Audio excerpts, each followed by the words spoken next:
This is the Vishwarupa Darshana, chapter number 11. The cosmic form of the Lord. Everything that we see in this universe is as a manifestation of God. That is a universal form. Vishwa means the universe. Rupa means the form. Darshana means a vision. So this chapter describes the vision of God in the universal form. God seen in a personal form, and then we have God as the impersonal Brahman, which has no form. And now here we have God in the form of the Vishwa, in the form of the cosmos.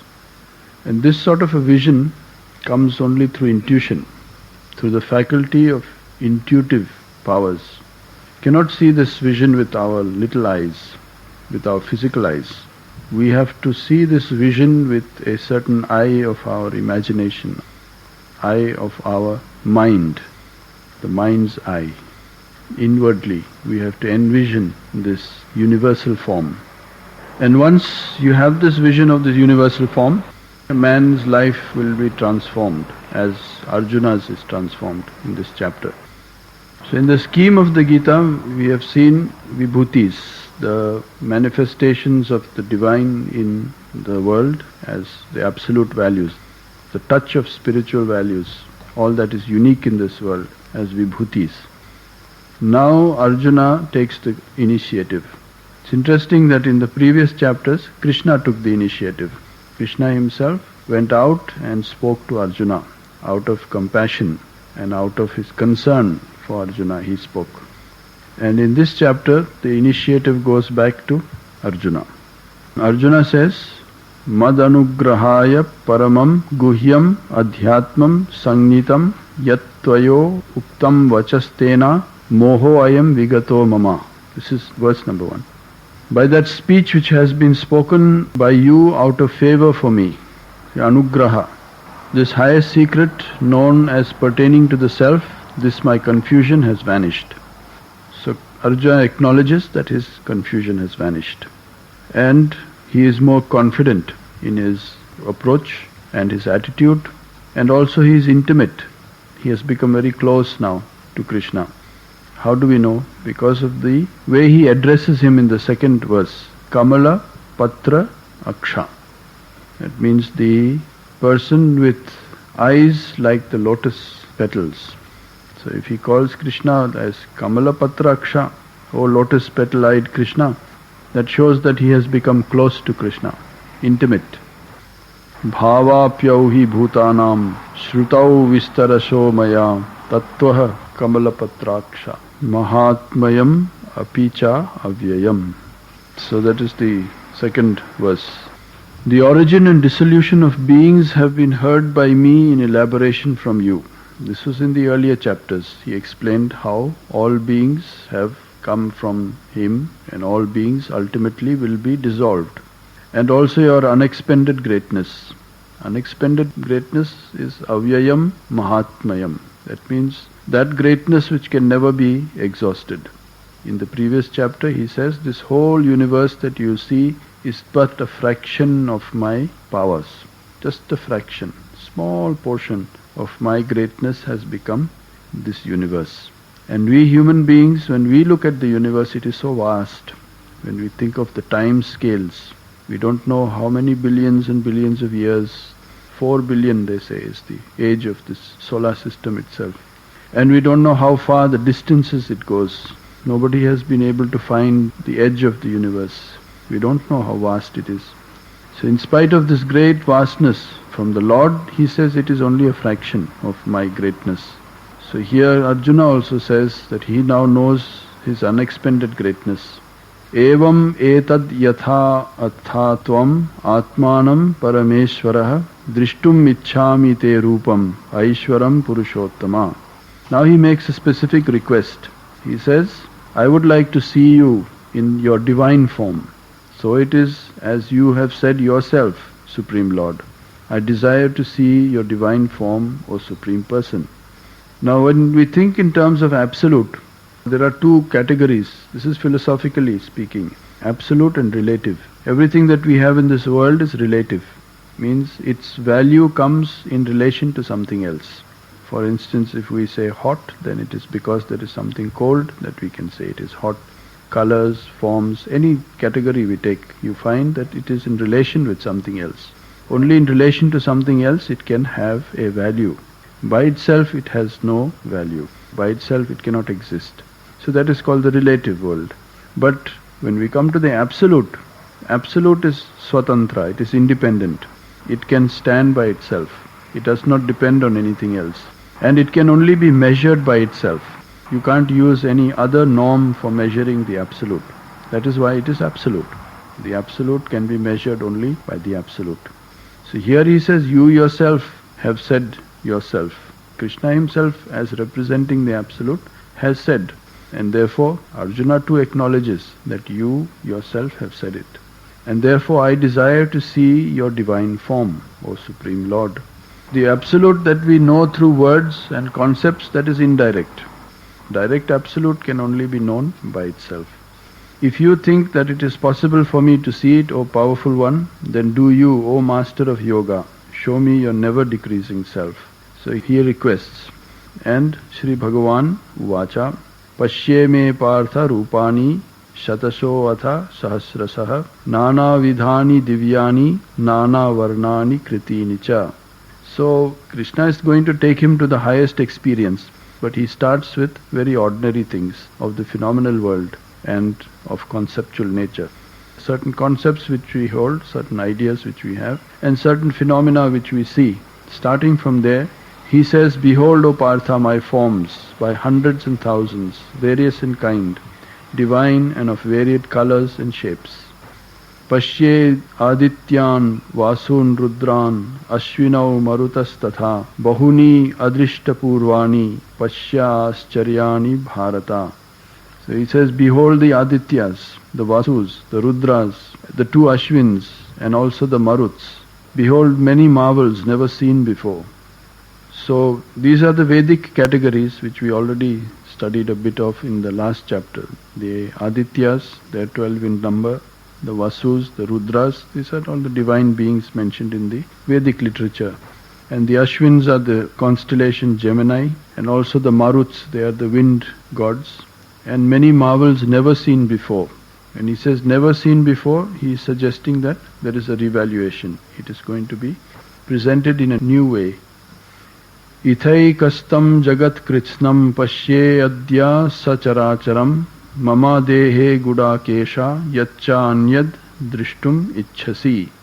He says, you see according to what you wish to see, whatever you desire to see. Now behold here in my body, O Gudakesha, the whole world, including the static and the dynamic, unitively established, and whatever else you desire to see.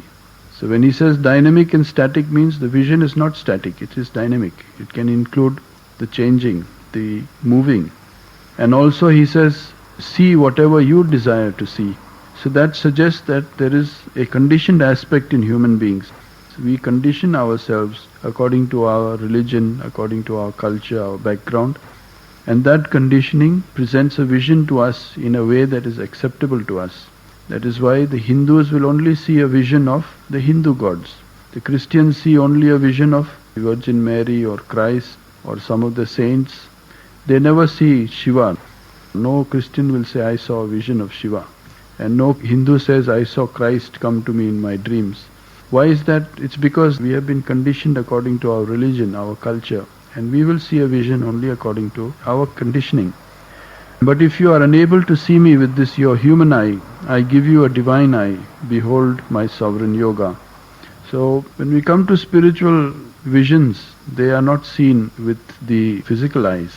They have to be seen with what is known as the jnana chakshus, mind's eye or the wisdom eye, intuitively. Now we have Sanjaya coming in between, because whenever such a intimate vision is taking place, we need a neutral reporter who will tell us what is happening. And that is what Sanjaya will say now. And this is Sanjaya's vision also. Sanjaya's vision is a very religious vision. So if you look at the chapter carefully, you will find that there are 3 grades of visions. First is the vision seen by Sanjaya, and he will report a vision which is very religious in nature. Like any religious person, his or her concept of what God is like, that is Sanjaya's vision. And then when you come to Arjuna's vision, he will describe a vision which is little more superior to a merely religious vision. And when you come to Krishna's vision, then you will see that it is an absolutist vision, way beyond anything imaginable, because everything is included there.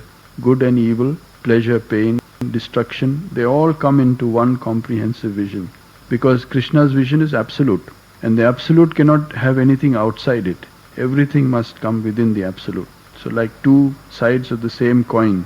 In the religious life we think of all the goodness belonging to God, and for all the evil in this world we have to make a second principle, like a devil or a iblis or a shaitan or a mara. Some other force must be there. But from the absolute standpoint, no second principle can exist. Only the absolute exists. So even the negative side of life is like a shadow, is the negative side of the absolute. But only absolute alone is, and that is Krishna's vision. So he says, Evam uktva tato rajan mahayogeshwaro harihi darshayam asa parthaya paramam rupam aishwaram. He says, having thus spoken then, O King Hari, the great master of yoga, showed to Partha the supreme godly form. See, the word he uses here is Aishwaryam Rupam. Aishwarya means very religious. Aishwarya means Ishwar-like. From Ishwara you get Aishwaryam. So this itself suggests that it's a religious attitude or a religious vision. Aneka Vaktranayanam, Aneka Adbhuta Darshanam, Aneka Divya Bharanam, Divya Udyata Ayudham. So there is nothing awe-inspiring or wonder-inspiring in Sanjaya's vision. He says, with many faces and eyes, with many marvelous aspects, with many divine ornaments and many divine weapons held aloft. This is the typical pictures that we see of gods, with the gada and the chakra and the garlands and the divine ornaments. Divya mala ambaradharam, divya gandhanulepanam, devam sarvascharya mayam devam, anantam vishvato mukham. Wearing divine garlands and vestures, anointed with divine perfumes, chandanam, and unguents, it is perfumes. A god representing sheer marvel, without end, universally facing. Like when we have the four-headed Brahma, see, that means universally facing. All the directions are included.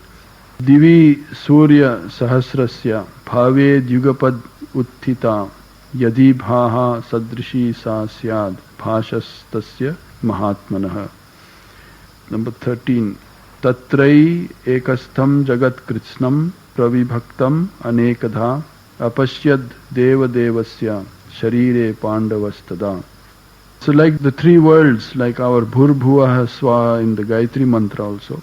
Bhur represents the earth, Bhuvaha represents the atmosphere, Suha represents the heavens. So this includes our complete realm of existence. And then we have so many lokas according to the Puranas. We have 7 lokas above. That is the Bhur Loka, Bhuvar Loka, Mahar Loka, Jana Loka, Tapa Loka, Satyam Loka. And then we have this Vitala, Atala, Patala, Satala, Patala, the 7 lokas below.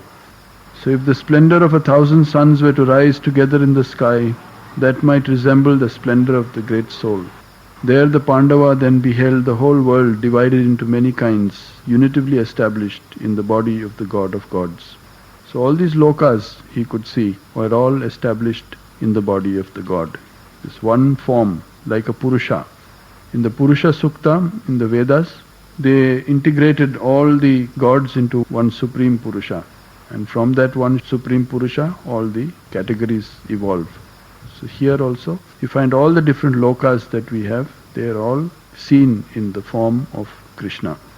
Tataha sa vishmayo avishto Rishtaroma Dhananjayah Pranamya Shirasya Devam Kritanjalir Abhasata. Arjuna is getting excited now. Arjuna has this habit, every time he gets excited, his hair stands on an end. So even in the first chapter, when he saw his kinsmen in the battlefield, he started feeling emotional, his hair stood on an end. Then he, Dhananjaya, struck with amazement, with his hair standing on end, reverently bowing his head to the god, and with joined palms spoke. Now we come to the vision of Arjuna, what Arjuna sees. So far we have seen what Sanjaya was seeing. And when we come to Arjuna, you see that the intensity is much stronger now. And even the meter changes. For those of you who know Sanskrit meter, up to verse 14, this is called an Anushtup Chanda. It is made up of 8 syllables. And when we come to what Arjuna is saying, the Chanda changes to 11 syllables, Trushtup. And this is specially used for chanting, exalting.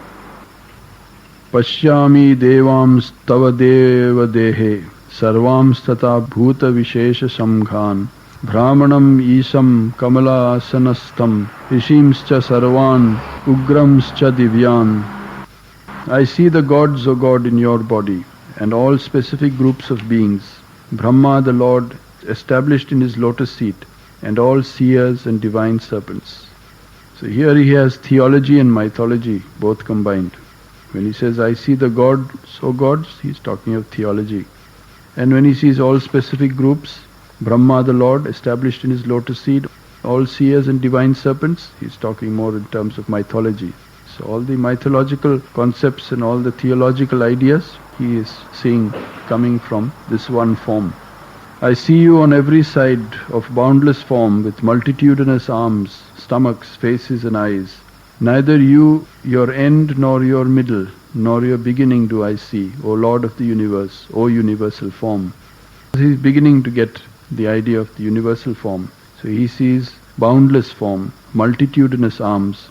So in the 13th chapter, when we come to Kshetra Vibhaga Yoga, there you find Krishna will say, I am the knower of the field of all fields. We individuals, we have a field and knower of the field. The intelligence in us, the Purusha in us, that is the knower of the field. And all these limbs and forms that we have, that is the field. So here he is seeing in a cosmic sense, so he can see that all forms are nothing but the forms of the Lord. Like all hands are nothing but the hand of the Lord. So there is no end, no middle, no beginning. O Lord of the universe, O universal form. Kiritanam Gadinam Chakrinam Cha. Now he sees a revalued form of Vishnu also. I behold you with diadem, Kiritanam, Gadanam, the mace, and discus, Chakram, glowing everywhere as a mass of light, hard to look at. Everywhere blazing like fire and sun, immeasurable. The normal pictures that we have of Vishnu, he sees a revalued, a much more brilliant form of the same Vishnu. Tvam aksharam paramam veditavyam, tvamasya vishwasya paramam nidhanam, tvamavyayam shashvata dharma gopta, sanatanastvam purusha matomi. You are the imperishable, the supreme that is to be known. So now he has brought in philosophical values, ethical values and cosmological values. When he says imperishable and supreme, that is philosophical. You are the ultimate basis of the universe. You are the unexpended and everlasting custodian of natural law. Then he brings in ethics. You are the immemorial person, I believe. Basis of the universe, that is cosmological. I see you without beginning, middle or end. That is pure becoming. When you have a pure becoming, then there is no distinctions. Just like in pure time, there is no distinction. In relative time, we have the sense of past, present and future. But underlying these divisions, there is a pure time, continuous, pure duration, without any divisions. Similarly, in becoming, we have 3 phases. That is becoming, existing and then dissolution. When we think of pure becoming, we say without beginning, middle or end, of never-ending force, of numberless arms, having sun and moon for eyes, your face like a lit fire of sacrifice, burning this universe with your own radiance. It's amazing that the sun and the moon are actually different in size, but because of their distances, for an observer on earth, the size of the sun and the size of the moon look the same, and therefore they are often called as the eyes of the cosmos, eyes of God. Your face like a lit fire of sacrifice. Here the Vedic idea comes in. Wherever he talks fire of sacrifice, then the Havan, the idea of the Vedic sacrifice. And when he talks about numberless arms and never-ending force, then it's like the cosmic Purusha, a universal being with so many arms. Each individual is but an instrument of that cosmic force. We don't see that functioning, but with the divine eye, with the chakshus that he has been provided, he begins to see that it is the Lord who is working behind every being, and that every being's arms are nothing but the Lord's arms. So that is the vision he is getting now, seeing the cosmic form. The space between heaven, earth and the intermediate realm is pervaded by you alone, as also the quarters. Having seen this wonderful, terrible form of yours, the three worlds are in distress, O great Shiva. So here when he says distress, pravyathitam, that suggests Rudra or Shiva, because Shiva is the Lord of destruction rather than Vishnu. Vishnu is a benign god, protective and preserver. But Rudra is a howler, and Shiva with his Tandava is destructive and frightening. So here also when he says distress, he is suggesting Shaivite, Shiva form. This is 21 verse. Amihi tvam surasangha vishanti kechid bhitaha pranchajalyo grananti swastiyati uktva mahar siddhasanghaha stunvanti tvam stutibhihi pushkalabhihi. Into you enter those hosts of the suras. Some in fear of you mutter with joined palms. Only rishis have this vision. Others worship or watch with fear and amazement. So he says suras, they are the gods or the divine beings, the opposite of asura. Asuras are the demonic beings. Some in fear of you mutter with joined palms. Bands of great rishis and perfected ones hail you. See, the rishis are capable of such a vision. All others have some fear or some amazement or some sense of wonder. That is the suras. With the cry, may it be well, and praise you with resounding hymns. The Rudras, Adityas, Vasus and Sadhyas, Vishwas and the two Ashwins, Maruts and Ushmapas, hosts of Gandharvas, Yakshas, Asuras and Siddhas, all gaze at you wonderstruck. Maruts and Ushmapas suggest Pitris or ancestors. So all the categories of beings are struck with amazement or fear, except the rishis who are perfected ones, the Siddhas, and they cry, may it be well. Rupam mahatte bahuvaktra netram mahabaho bahubahu rupadam bahudaram bahudamstra karalam drishtva lokaha pravyathitas tathaham.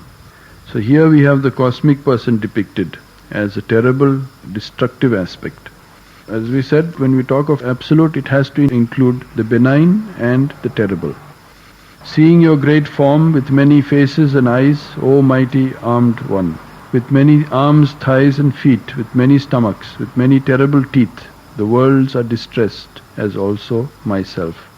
So now he has an accelerated process of becoming. Arjuna is able to see the becoming that is taking place. Just like a person is caught in a crowd and he is helplessly being pushed forward. The events are just taking you on. That is the state of Arjuna's vision also here. On seeing you touching the sky, shining in many a color, with mouths wide open, with large fiery eyes, my inmost self, intensely distressed, I find neither courage nor control, O all-pervading one. Having seen your mouths fearful with teeth, like time's devouring flames, I lose my spatial bearings and find no joy. Be gracious, O Lord of gods, container of the world. So here he reaches, you can say, the limit where he cannot bear it any further. And he says, be gracious. Then he will beg him to show him once again his benign form. But here he sees the fearful aspect, the terrible aspect of the Absolute, when he says fearful with teeth. And into this teeth and into this mouth he sees the host of all his enemies. They are all being pushed into it and being crushed into it. The central idea being that all the sons of Dhritarashtra, with hosts of rulers, Bhishma, Drona and the son of a charioteer, that is Karna, with our warrior chiefs, are rushing into your fearful mouths, terrible with teeth. Some are found sticking in the gaps between the teeth, with their heads crushed to powder. So this is the context of warfare. After all, the Gita is being written on the battlefield of Mahabharata, and he is also faced with the battle. So he says, hemmed by necessity and obliged, he is pressed on. Arjuna is hemmed by necessity, and like the surging crowd that is pushing him on, he is also being pushed ahead. As many rushing torrents of rivers race towards the ocean, so do these heroes in the world of men enter your flaming mouths. He sees the destruction that is taking place now, fearful destruction. And the question asked is, why is this so? It is because they say evil has no basis. Any person on an evil basis is on a wrong basis and therefore is already destined to be destructed one day. And only truth has a firm footing. And so what he is looking into is the events that will come, where Dhritarashtra and Bhishma, Drona, all these people, because their premise was wrong, their basis itself was wrong, they are as good as destroyed. As moths speed in blazing fire, we have seen the self-destructiveness of a moth. Just so do these worlds also speed into your mouths unto their destruction. Individuality of each unit becomes extinguished in the boundlessness of the Absolute. When we are in forms, we have individuality, we have our distinctions. But when we are merging into the Absolute, all those distinctions will vanish and we become absorbed in the boundlessness of the Absolute. You lick up all worlds, devouring on every side with your flaming mouths, filling the whole world with glory. Your fierce rays are blazing forth, O all-pervading one. The glory of the Absolute is said to fill the very worlds that have entered into its mouths. You lick up all worlds, devouring on every side with your flaming mouths, filling the whole world with glory. So this is like a flame in which the worlds are entering into it. It is a destruction, but it is not a destruction in which things are annihilated. Rather, they are converted into the glory of the Divine Being. Your fierce rays are blazing forth, O all-pervading one. Tell me who you are, so fierce in form. When he sees Krishna's universal form, he himself is awestruck, and he comes to ask to know who or what is this form. I bow to you, O superior God, be gracious. I want to understand you, O primal one, nor do I know your positive continued becoming. The Absolute is still to be known. Mystery is beyond vision. So there is a vision aspect, but the knowledge of that vision is beyond the vision. The mystery behind the vision, that he would like to know. He saw the vision, but he does not understand what is the mystery behind the vision. And it is that mystery which he would like to know now. Then the 3 verses present the problems. That is 32, 33 and 34. Shri Bhagavan Vacha, Krishna says, I am world-destroying time, grown into hardened maturity, operating here continuously, desolating the worlds. Even without you, none of the warriors standing in the opposite armies shall continue to exist. Because bad men in principle have already perished. In principle, those who have to perish will already perish. Krishna is telling Arjuna that he is merely an instrument of something that has already happened. What has been ordained, he is only meant to carry it out. Therefore arise and gain fame. Conquering your heroes, enjoy the realm of abundance. By me they have already been slain.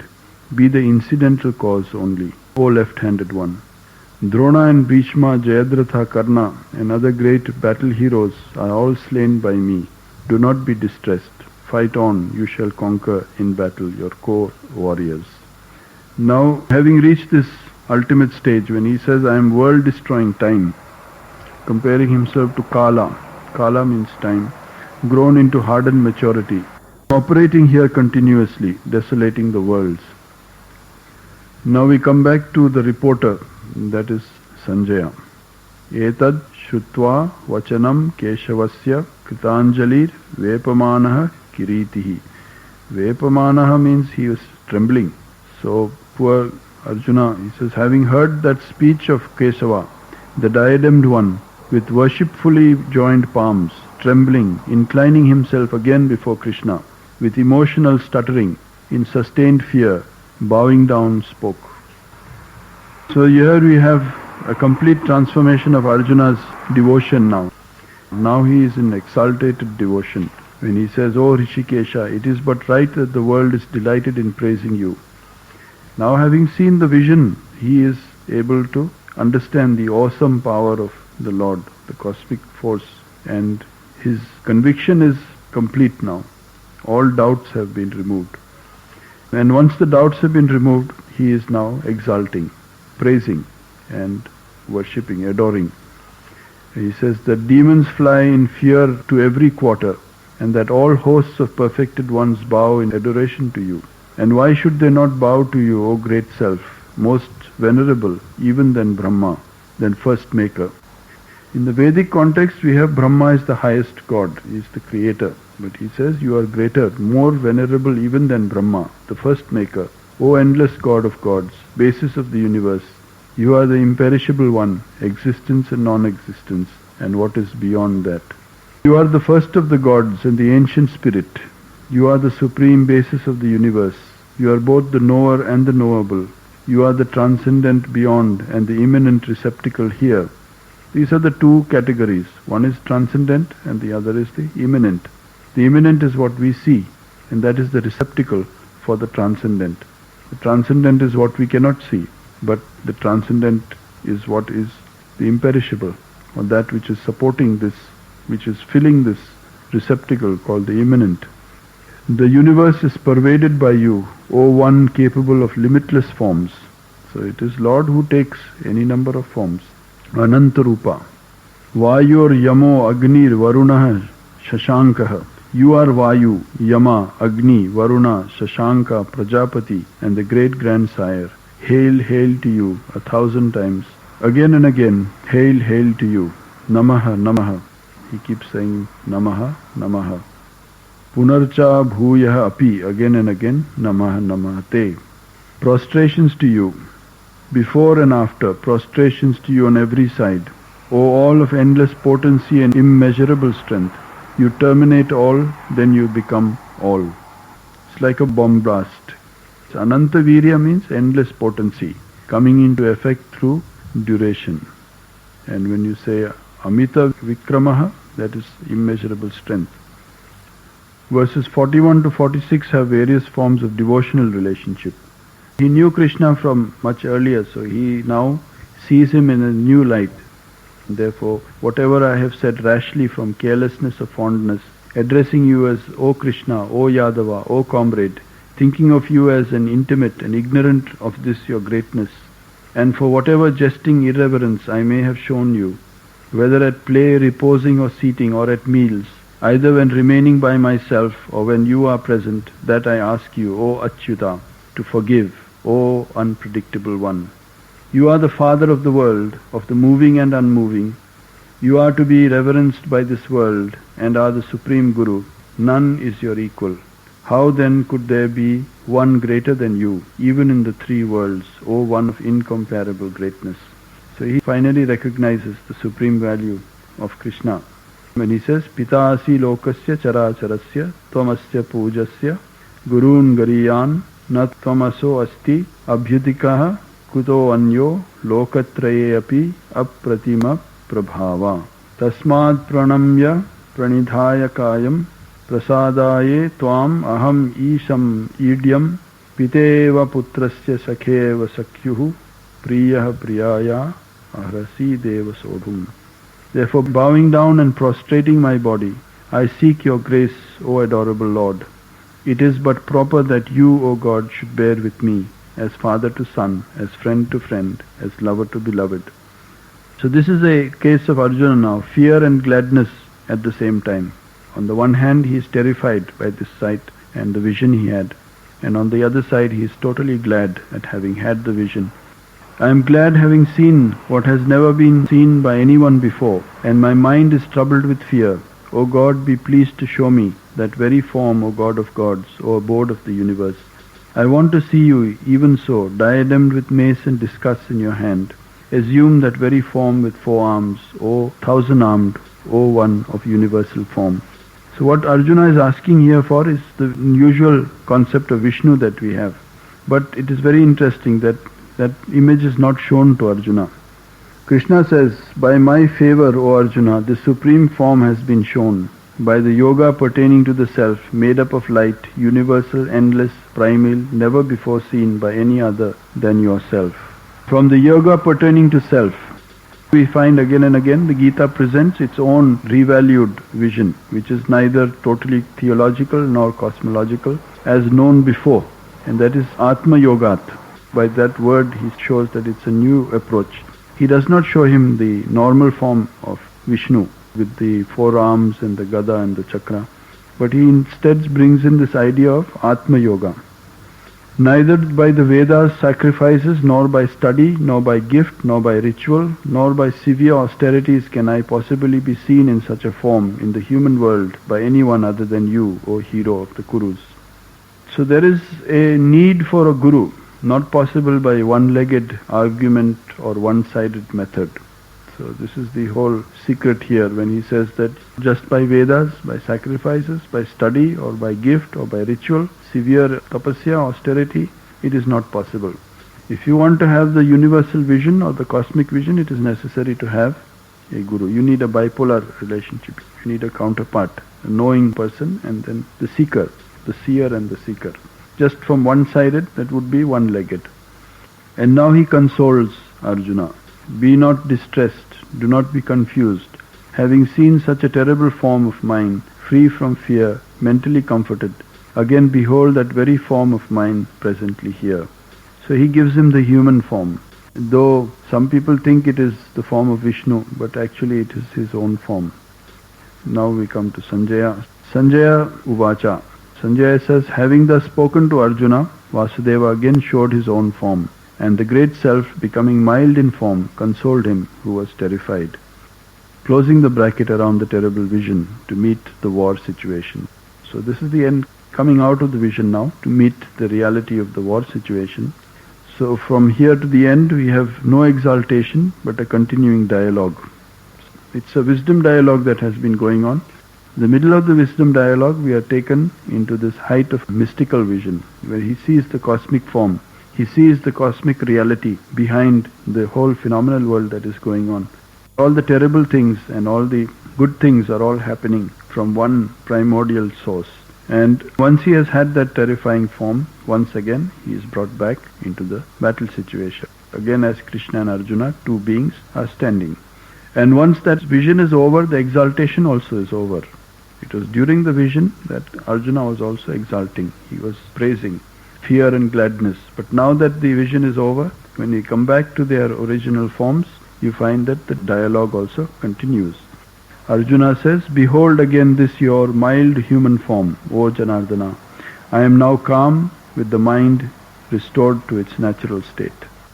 Krishna says, Sri Bhagavan Vacha, this form of mine which you have seen is very hard to see indeed. Even the gods ever aspire to behold this form. When they say even the gods aspire, it means it is outside the scope of theology. Our theological religious practices that we have, you cannot get a Vishwarupa Darshan by religious practice. It requires mystical discipline. It requires a different kind of devotion. So he says, not by Vedas, not by austerity, not by gifts, not by sacrifice can I be seen in this form as you have seen me. So all approaches are rejected to the vision of the Absolute by religious methods. No religious method can take a person to a cosmic vision. But by devotion that excludes all else. When he says Ananyaya, that excludes all else, is a superior type of bhakti. This is not the bhakti of just the symbols and bell chiming and mantra chanting, but a very deep kind of total commitment and total absorption, that kind of bhakti. When he says excludes all else, exclusive devotion, then you have this vision. I can be known, seen and in principle entered into. When he uses that word entered into, it suggests unification. And the individual being is unified with the Supreme or the totality. Then you say that is a pravishitam cha, entered into also. He who does actions that are mine, whose Supreme is myself, whose devotion is to me, devoid of attachment, free from enmity to all beings, he reaches me, O Pandava. This is a summing up. So there is a suggestion to the returning to a contemplative level. When he says Sangha Varjitam, devoid of attachment and free from enmity, these qualities will make a person a contemplative. A person who is a meditative person, a person who is going deep within himself. Such a person cannot have any attachments and cannot have any enmity, no vairi and no sangha. So again you find the hints come back to take us into the contemplative life, the mystical life. Again and again we are shown how this yoga that the Gita is teaching of a unification of a person with the Supreme, how it goes beyond what is possible by religion. It goes beyond what is possible by sacrifices. It goes beyond any of the known methods. It's a different plane altogether. And it is necessary to have gurus in this field, and necessary to have certain requirements and different type of exclusive bhakti. With that he comes to the end of this chapter. Now as a concession, when we come to 12th chapter, you will find that when you cannot achieve this high level, compromises are given. Those are given in the 12th chapter, the next chapter. There you will have different methods to approach God. If you are incapable of having this supreme vision, you can still have different ways, by thinking of the Lord, by doing actions for the Lord, by worshipping, etc. That will come in the next chapter. But again and again you will find that the contemplative values will come in. Gita being Moksha Shastra and a book for self-discipline, transforming our inner life, you will find that some values will come in where we have to purge ourselves, remove certain characteristics that we have, take them out of our being, and then we have that superior relationship with the Lord, superior type of bhakti. The ordinary type of bhakti that we see is the usual type that we have people perform. But they are not rid of so many qualities. They still harbor hatreds, or they harbor attachments, or they have so many other passions still operating within them. Higher visions are not possible until that is completely removed. And then a person is able to have this sight, this kind of vision, this ability to see that universal force operating in this universe, in the world itself. So that's the beauty of it. So that brings us to the end of chapter 11, Vishwarupa Darshana. So some points to remember here are that it is a conditioned response. That any vision we have, that we see, is a conditioning of our own minds. The way our mind has been conditioned to think, from our culture, from our childhood, we have been used to seeing a certain way of worship. We have been told certain names about God. We have accepted certain beliefs. So according to that, we will have a vision. So visions are still in the realm of the conditioning of the mind. But the mystery behind the vision, or the knowledge behind the vision, that reality will not come as a vision. That comes as a different understanding altogether. That will come from a rishi-like person. You talk of a rishi-like person, you say a muni or a guru. That person can give the disciple a vision of the Supreme. So we have cases of Sri Ramakrishna Paramhansa or Ramana Maharishi. People who went to Ramana Maharishi, if they were ripe, if they mature, and if they were having some disciplines, then with him, in his presence, immediately they would get this cosmic vision. They would get that feeling that they are one with the whole universe. They see the connection. And even some people who are not religious, like Einstein, for instance, he had that experience when he began to understand the theory of relativity, and he too had that kind of a vision where he began to see how the laws operate in the whole universe. Or even a person like Fritjof Capra, when he describes how he saw dancing Shiva. He's a physicist, he's not a religious person, but when he began to think of the atoms and the molecules, he began to see a cosmic vision of the dance of Shiva. How the dance of Shiva is taking place in the whole cosmos. Every molecule is dancing, every atom is spinning, and he envisioned it as a cosmic dance. So many people who have that sharp mind, intuitive mind, and penetrating powers, they can have this vision, where they begin to see a universal thing operating. Here, using the background of the war and the Vishnu background, we are presented the same vision as one of the absolute. The Sanjaya vision is a religious person's vision. The Arjuna's vision is a little more superior. But when Krishna shows his divine form, that is absolute. That is out of the context of any categories or any way that we structure. Our structures will break down. The way we understand the world will break down at that level. It's a completely different experience altogether. Just like the laws in physics, we say that the laws of Newton break down when we go into quantum physics. When we start studying particles, atoms, then Newton's laws don't apply. But in our day-to-day life, all the laws of Newton apply. But when we go into the submicroscopic levels, then those laws break down and new laws are applicable. Similarly, when we get close to the Absolute, our religious way of understanding breaks down completely and a new vision emerges, something which is very radical, very different, which includes everything, which brings great gladness also. It makes a person very glad that you have understood the secret. And it brings fear also, because all your comfortable concepts that we have been nurturing and the very nice ideas that we have about God, they get completely blasted out, they get completely demolished. So it is an awesome experience of both fear and gladness, but which brings a transformation.